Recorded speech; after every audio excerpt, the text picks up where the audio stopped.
The Nintendo Switch continues to set sales records worldwide, and we have another region where it has surpassed the initial year of the Wii. Is Splinter Cell returning? A Amazon listing sort of shows that maybe there's a new Splinter Cell game coming very soon. And the Ataribox. Evidently, it's going to be unveiled at GDC 2018, which is in like a week. So we're going to see the Ataribox, and I have to talk about the Ataribox again. All that and more on the March 14th edition of RGT News. Hey, RGT85. Hey, Sean. Oh my God, it's Stevie Richards!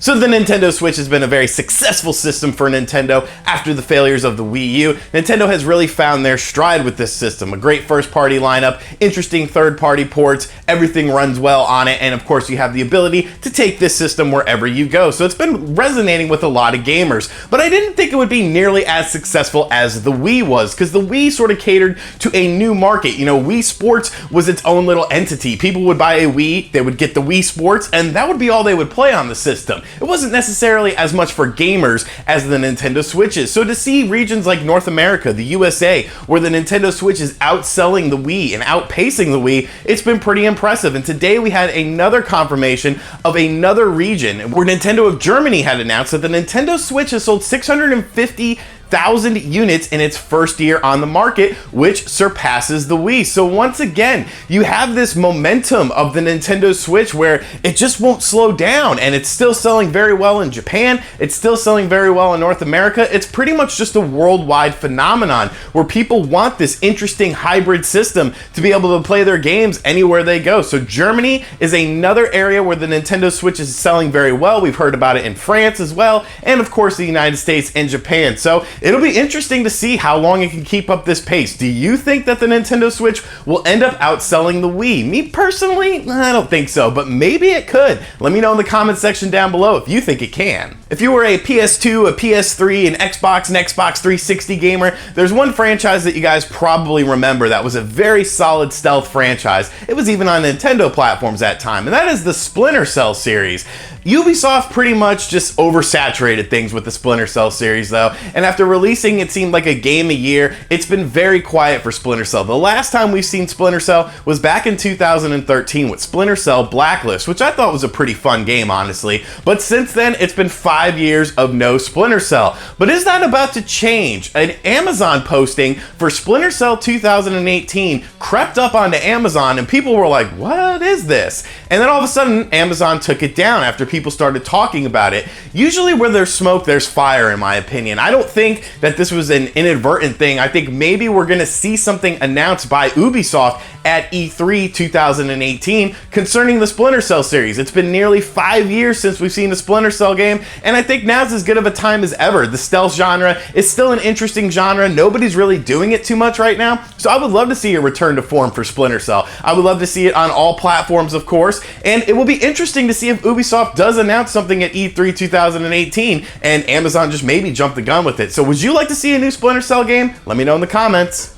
V-Rally is a long-time rally racing franchise that has been available on a plethora of platforms. Well, it was just announced that V-Rally 4 will be coming to all platforms this September. The Nintendo Switch, the Xbox One, and the PS4. And V-Rally looks like an interesting game. It features realistic cars and realistic driving settings. It's definitely more of a simulation racing game than an arcade racing game. And while there's tons of simulation games like Forza and Project Cars on the PS4 and the Xbox One, there's no realistic games on the Nintendo Switch when it comes to racing. Right now, Gear Club Unlimited is the only semi-realistic game. So I'm looking forward to V-Rally. I think this has the potential to be a really fun game no matter what platform you pick it on. I'm pretty sure I own the original V-Rally on the GameCube. So this is a franchise that has been around for a while. They released sort of a teaser trailer that didn't tell us too much about the game, but they are promising a lot of tracks, a lot of varied tracks, a lot of dirt racing, and a lot of car customization as well. well. So I think this could be a very solid entry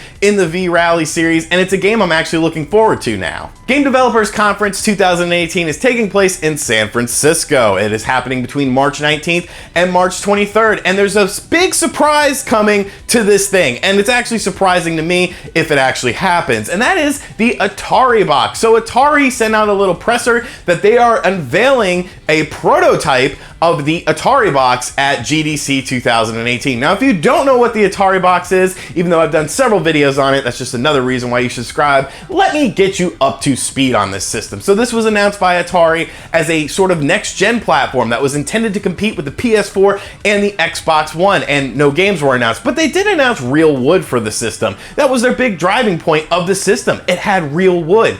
And right before this was supposed to hit crowdfunding, because companies these days, they can't just actually make something and sell it to you, they have to crowdfund it, so they take your money.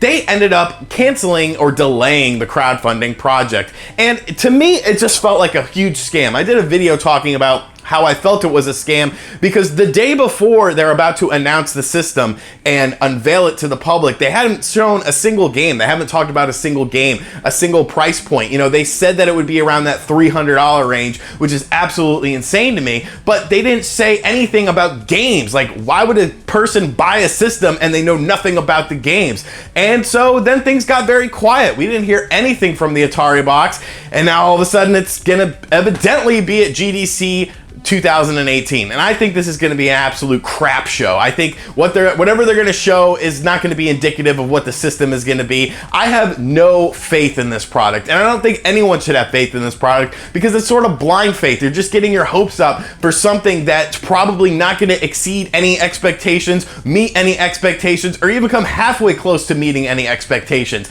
There's no first-party games for Atari anymore. You're going to have Tempest and Roller Coaster Tycoon. Oh, no, wait, you're trying to crowdfund Roller Coaster Tycoon on the Nintendo Switch, aren't you? Trying to get investors. Atari in 2018 is literally the worst company in the world, and it pains me to say that because I love their lineage, but really, it's just Atari in name now. The original people, the original passionate people that were involved in that company are no longer there. So maybe I'll be surprised. I'm gonna do some sort of reaction to the Ataribox unveiling, but I'm keeping my expectations like dirt level low, because there's no way this is gonna end up being good, but I could be wrong. And the final bit of news is the Nintendo Switch got a firmware update, upgrading to 5.0.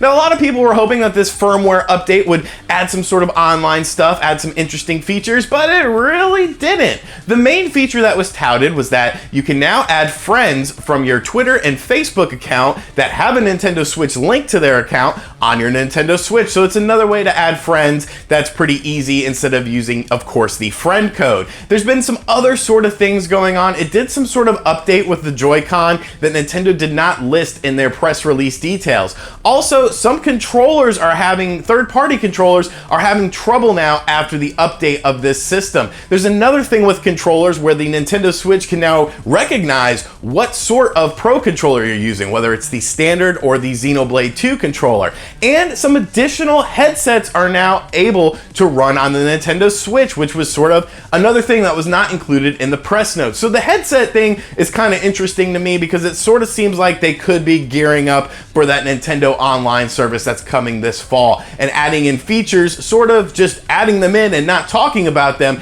in their firmware updates. Other than that, there were some parental control updates, and they fixed the glitch where it was supposedly resetting systems after 1 year of playtime. So pretty much a sort of boring update, but you know, it's just a system update. It's just a firmware update. A lot of these things can be a bit disappointing, especially if you have your expectations really high. Me personally, I don't care. It's just, you know, another update. It is what it is. So my life goes on, but I can see why some people who had higher expectations might have been a little bit disappointed with this firmware update. Alright guys, and that's going to do it for the Wednesday, March 14th episode of RGT News. Now remember, RGT News uploads every Wednesday and Friday morning at 9 a.m. Eastern, so make sure you subscribe to the channel, make sure you have notifications turned on. If this show continues to be successful, I will be adding in a Monday episode as well, so the more shares, the more likes, the more comments, the more views, the more episodes of this you can get. And this is a great way to keep up to date with gaming news that I find interesting, at least. So let me know in the comments section down below what you think of the Switch's continuous successful sales, if you think that Splinter Cell list is just an error, or if you believe where there's smoke there's fire, what you think of V-Rally, what you think of the Switch's firmware update, and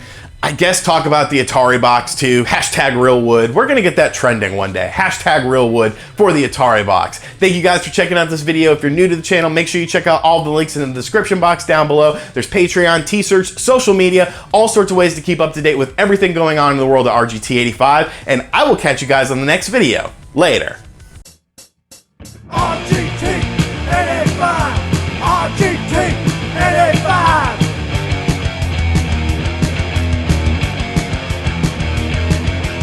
RGT85!